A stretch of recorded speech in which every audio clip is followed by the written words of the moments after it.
আউযুবিল্লাহি মিনাশ শাইতানির রাজিম বিসমিল্লাহির রহমানির রহিম।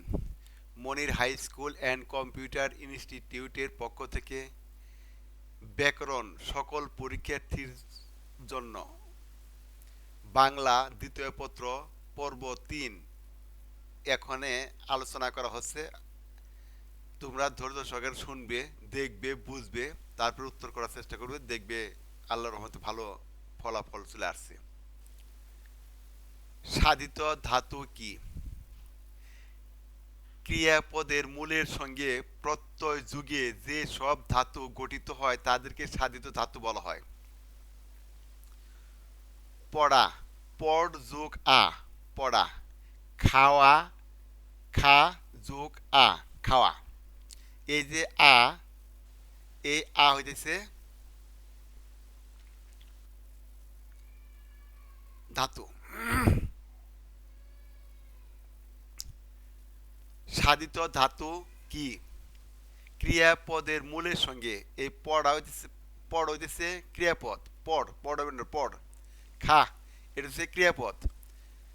ক্রিয়াপদের মূলের সঙ্গে প্রত্যয় যুগে আ প্রত্যয়, খা প্রত্যয় যুগে যে সব ধাতু গঠিত হয় তাদেরকে সাধিত ধাতু বলে। আবার ক্রিয়াপদের মূলের সঙ্গে প্রত্যয় যুগে যে সব ধাতু গঠিত হয় তাদেরকে সাধিত ধাতু বলা হয়। পড় যোগ আ, পড়া। খা যোগ আ, খাওয়া ইত্যাদি। সাধিত ধাতু কত প্রকার ও কি কি? উদাহরণ দাও। সাধিত ধাতু ৩ প্রকার: নাম ধাতু, প্রযোজক ধাতু বা নিযন্ত ধাতু, কর্মবাচ্যের ধাতু।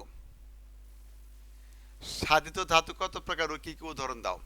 সাধিত ধাতু ৩ প্রকার, যথা নাম ধাতু, প্রযোজক ধাতু বা নিযন্ত ধাতু, কর্মবাচ্যের ধাতু। নত্য বিধান বলতে কি বোঝায়? উদাহরণ সহ আলোচনা করো।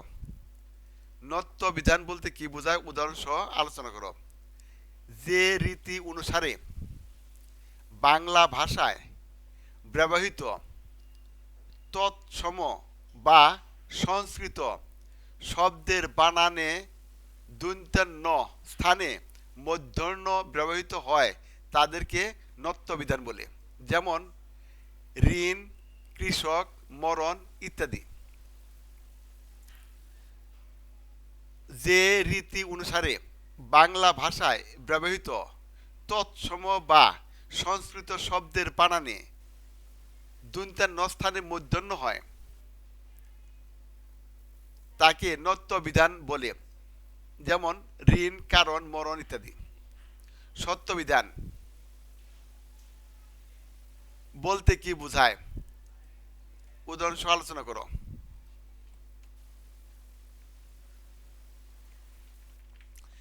যে রীতি অনুসারে বাংলা ভাষায় ব্যবহৃত তৎসম বা সংস্কৃত শব্দের বানানে মূর্ধন্য স ব্যবহৃত হয় তাদেরকে সত্যবিধান বলে। যেমন কৃষক, বর্ষণ, আষাঢ় ইত্যাদি। যে রীতি অনুসারে বাংলা ভাষায় ব্যবহৃত তৎসম বা সংস্কৃত শব্দের বানানে মূর্ধন্য স ব্যবহৃত হয় তাকে সত্যবিধান বলে। যেমন কৃষক, বর্ষণ, আষাঢ় ইত্যাদি।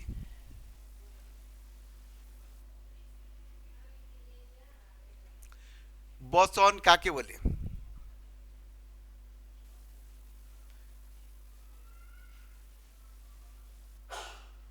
কত প্রকার ও কি কি? যে শব্দ দিয়ে ব্যক্তি, প্রাণী বা জিনিসের সংখ্যা বোঝায় তাকে বচন বলে।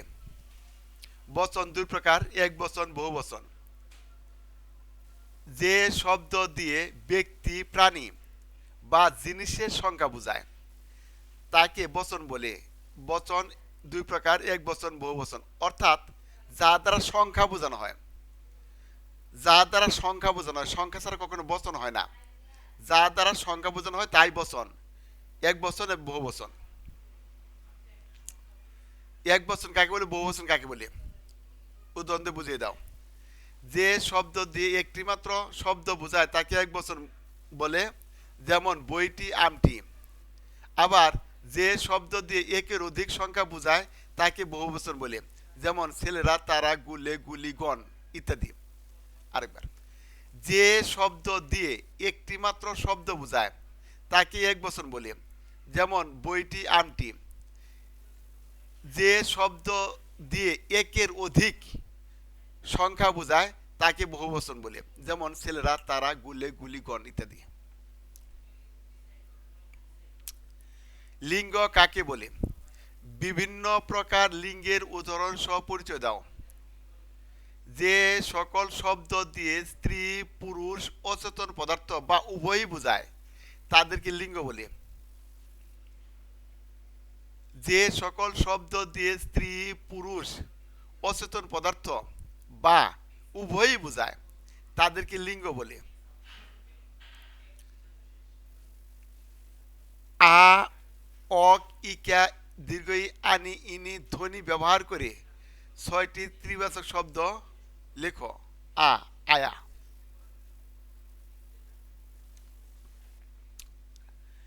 পুরুষ কাকে বলে, কত প্রকার ও কি কি? যাকে অবলম্বন করে ক্রিয়াপদের রূপ ভেদ ঘটে থাকে তাকে পুরুষ বা পক্ষ বলে। যাকে অবলম্বন করে ক্রিয়াপদের রূপ ভেদ ঘটে থাকে তাকে পুরুষ বা পক্ষ বলে। উত্তম পুরুষ কাকে বলে? উত্তম পুরুষের সর্বনামে ব্যবহৃত হয় করে 5টি বাক্য লেখো। বাক্যের বক্তা নিজেকে বোঝাবার জন্য যে সব সর্বনাম পদ ব্যবহার করে তাকে উত্তম পুরুষ বলে।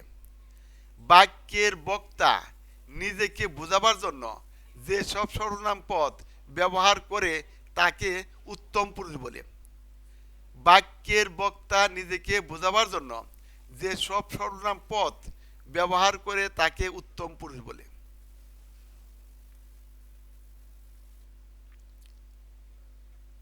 আচ্ছা, তাকে উত্তম পুরুষ বলে। যেমন করিম স্কুলে যায়, এখানে করিম উত্তম পুরুষ।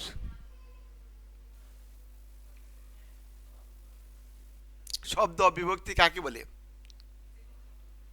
শব্দ বিভক্তি কাকে বলে?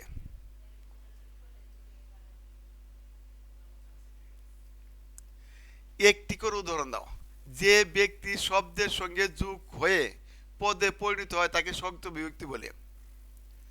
যে বিভক্তি শব্দের সঙ্গে যোগ হয়ে পদে পরিণত হয় তাকে শব্দ বিভক্তি বলে। শব্দ বিভক্তি কাকে বলে?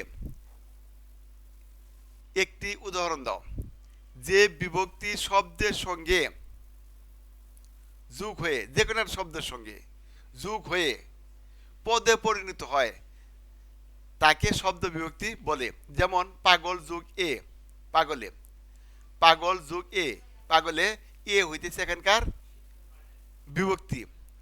পাগল যোগ এ, এ হইতেছে বিভক্তি। যে বিভক্তি শব্দের সঙ্গে যোগ হয়ে পদে পরিণত হয় তাকে শব্দ বিভক্তি বলে। যেমন পাগল যোগ এ, পাগলে, এ হইতেছে এখানকার শব্দ বিভক্তি। ব্যাকরণের দ্বিতীয় পত্রে আজকে আমরা তৃতীয় পর্ব উপস্থাপন করলাম। পর্যায়ক্রমে ষষ্ঠ পর্ব পর্যন্ত উপস্থাপন করব। তোমরা মনোযোগ সহকারে প্রত্যেকটা পর্বে দেখবে, কোনো সংজ্ঞাই তোমার জন্য কঠিন হয়ে আসবে না, সহজ হবে এবং বুঝবে, জানবে, লিখবে, লিখতেও সুবিধা হবে। আজকের মতো এখানে শেষ।